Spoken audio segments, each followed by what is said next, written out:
So today we're going to be having a little bit of fun with anti-gravity. So I posted a completed project with the same principle as what we're going to do on YouTube, but I never showed how I did it. So we're going to do, or we're going to try and recreate it in today's video, and you should be able to see it on your screen. So we're going to do this, and we're going to play around a little bit with it and just get the basic concept of pretty much working with three sources of water. And then I'm going to just show you how to reverse the gravity in your domain or in your project. It's very easy. It's a nice fun thing to play around with, anti-gravity and water, because you can get really cool effects with it. So I'm working in Blender 2.9 today, and we're just going to open a general folder general file as usual. And yeah, let's just quickly get my shortcuts going over here so you can see what buttons I'm pressing if need be. So you can see what I'm doing here in the bottom right hand corner as always. Alright, so let's delete our little cube over here, and we're going to be working with spheres as our sources of water, so UV spheres. To do that, we can hit Shift A, select Mesh, and choose UV sphere. Alright, so I'm going to size it down just a little bit, not too much, because we're going to have 3 of them. And we can move this off to the right. So I'm just going to hit GY and move along my Y-axis over there. And then I'm going to duplicate it by hitting Shift D. And then I'm just going to also GY, move it along more or less over here. And then we're going to need one more. Let's just move it a little bit further. And then we're going to need one more. So again, Shift D. And then I'm just going to move it along like this and like that. Okay, so that we've kind of got like a triangular positioning going. Alright, so all 3 of these are going to be sources of water. But we can just select, let's see what happens if we go all 3, and we say quick effects, and we go liquid. Alright, so there we have a liquid domain with 3 sources of water in it. But if I press play, they're just going to drop to the floor as geometric shapes of water. And we don't want that. We want them to be flowing sources of water. So we're going to select them one by one, just to make sure that that physics attribute is assigned to it. We're going to click on our physics in our properties tab on the right. And by flow behavior, we're going to say inflow. And we're going to do that for each of these. All right.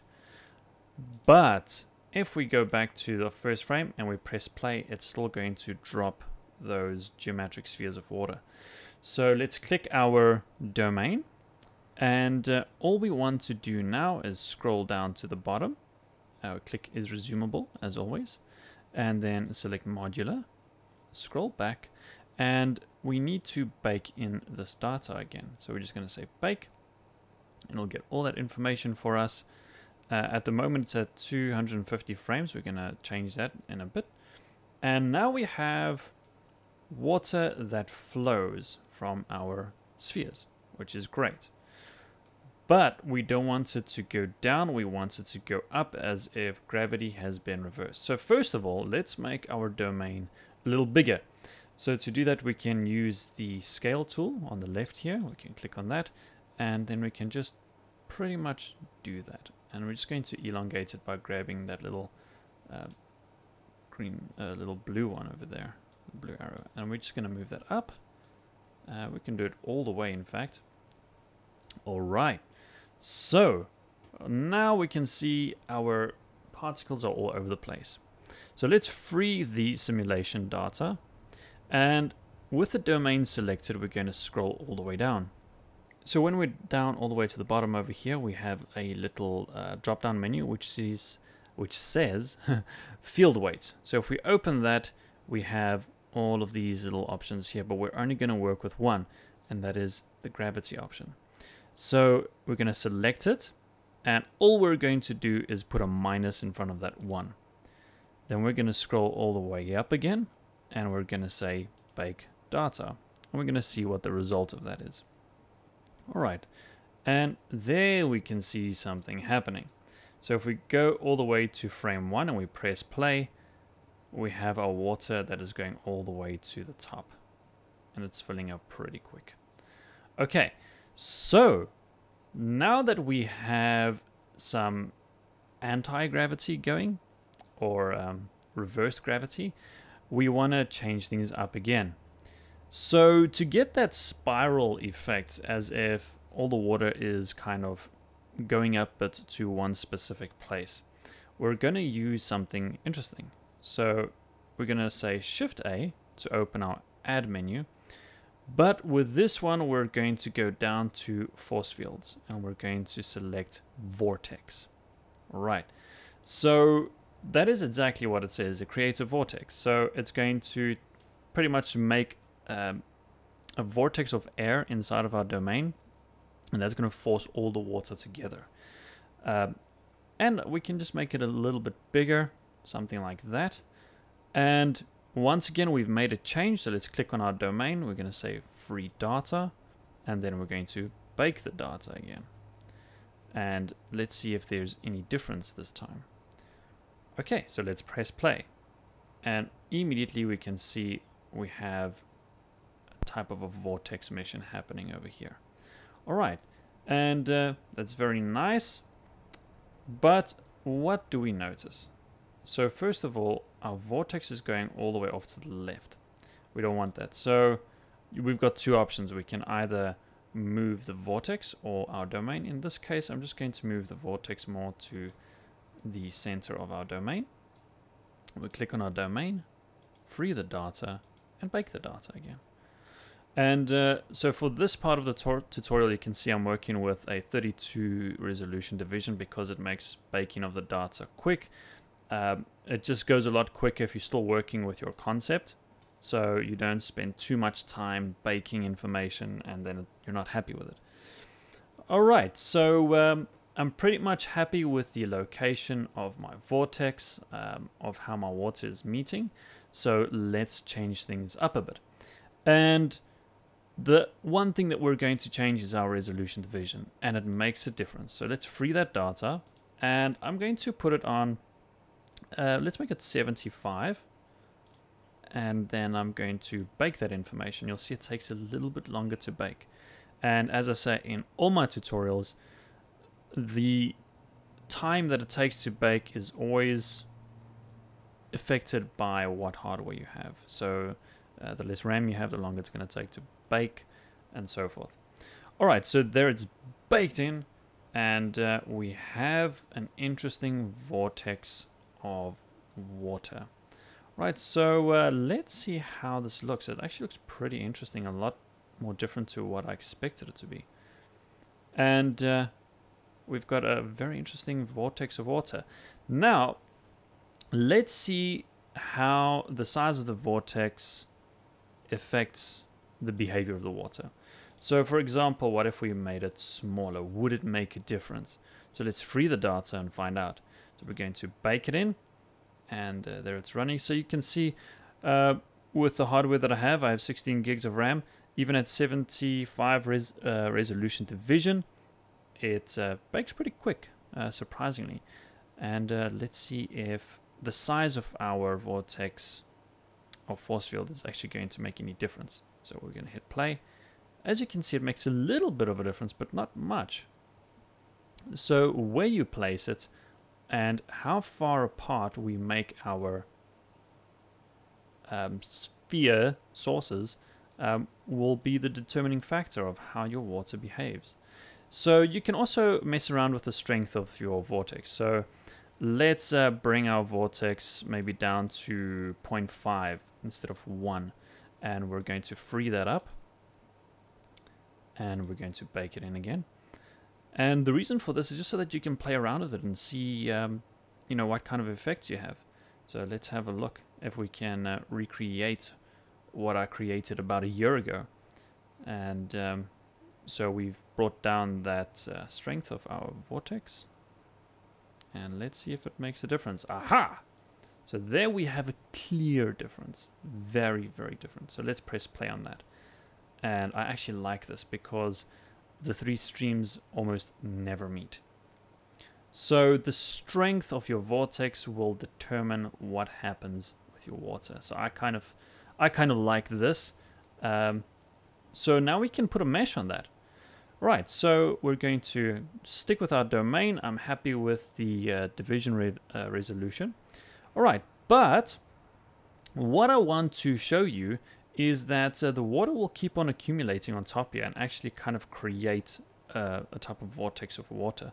So for example, if we had to make our domain bigger, so let's do that. I'm going to, with my domain selected, I'm going to press S and bring the size of that up. Right, so one of two things will happen. Either your particles will disappear or they will be weirdly placed. All right, so what do we do now? We free the data, bake the data, always. Whenever you make a change, free it, bake it. And under normal circumstances, that will correct the problem. Right, so let's let that bake and see if we like what we get. All right, so it's finished baking. And I don't like what we're getting. So why is it doing this? Because your domain is bigger, there is more space for the vortex to form. So I absolutely hate it. So play around with it and see if you like what you get eventually. So I'm going to free the data.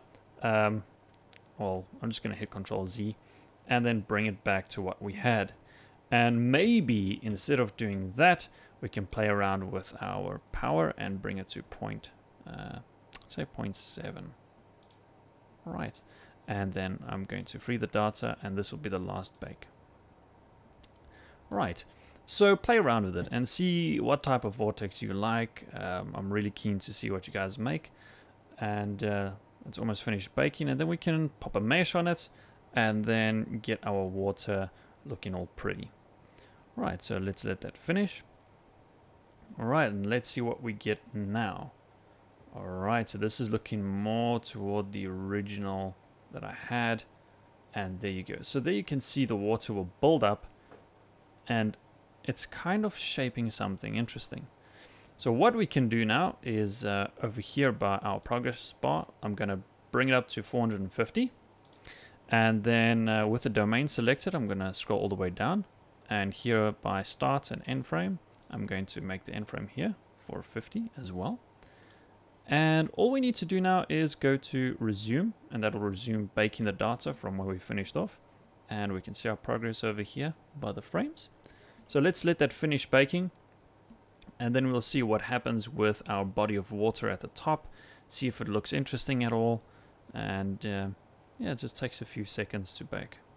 All right, and there it's finished. So let's press play. And so there you can see the water will continue to build up, but it'll keep spinning in circles and circles. And if a person had to, for example, add some particles, for example, like spray and foam, that would look pretty interesting.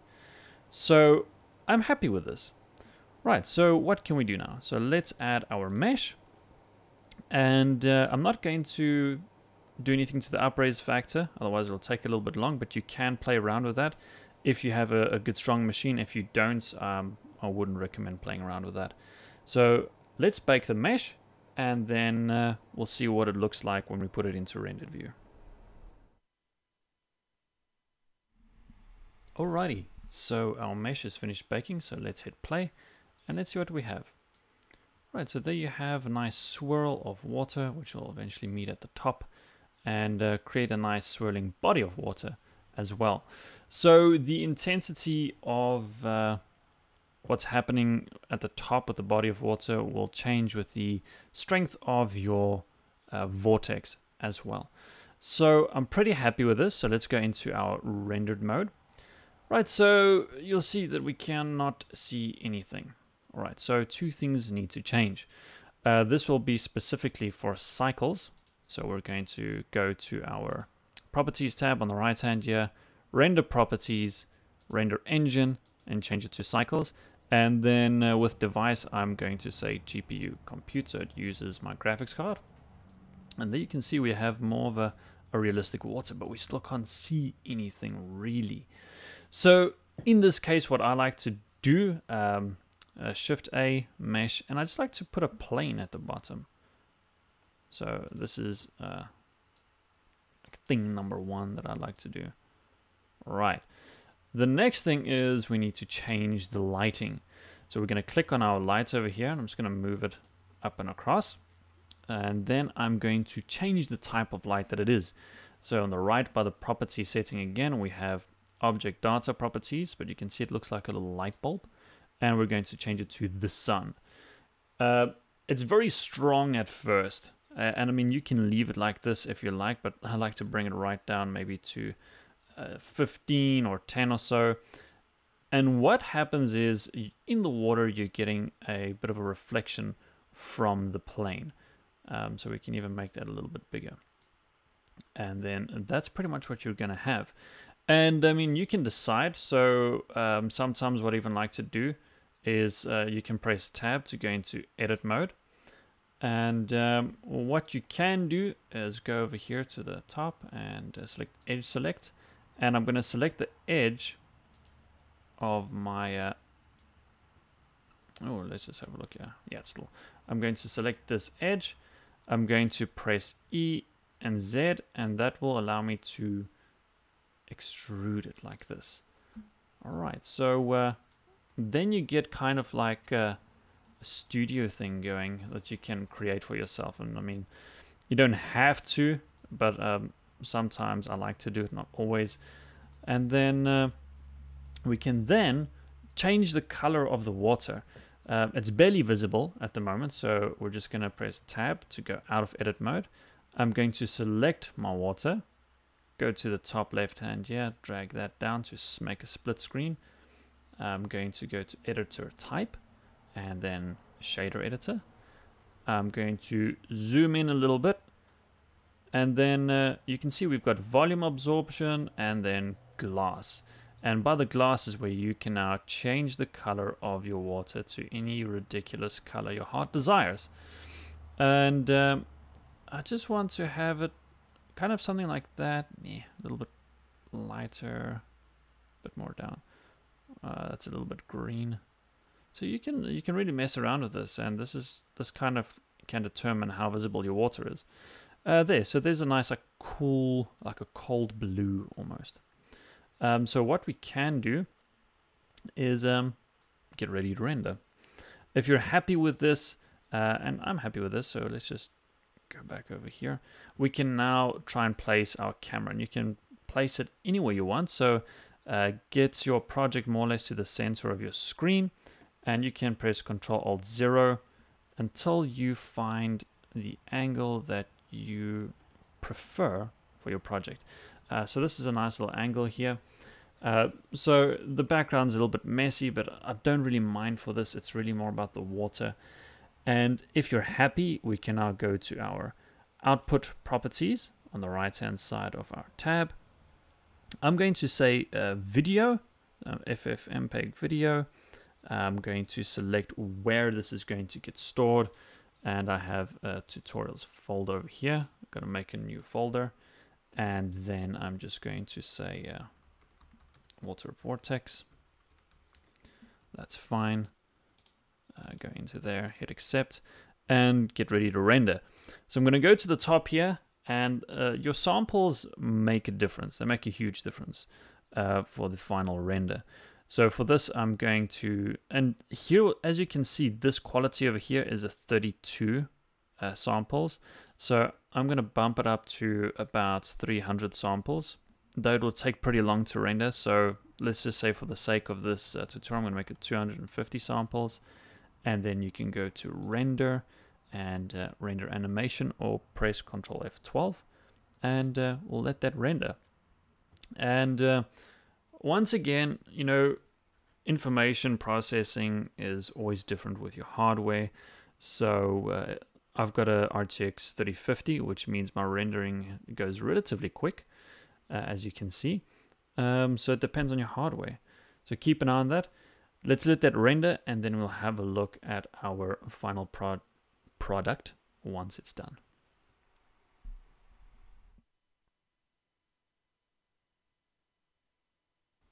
Okay, so our render is finished, and if everything went well, you should have something that looks like this. So it looks very nice, and yeah, so that brings us to the end of our video for today. Really beautiful, and you know, you can play around with it. Maybe you can make your background studio type thing a little bit bigger, but it looks really good. I like it, and yeah, I hope you have a great day, and we'll see you with our next video.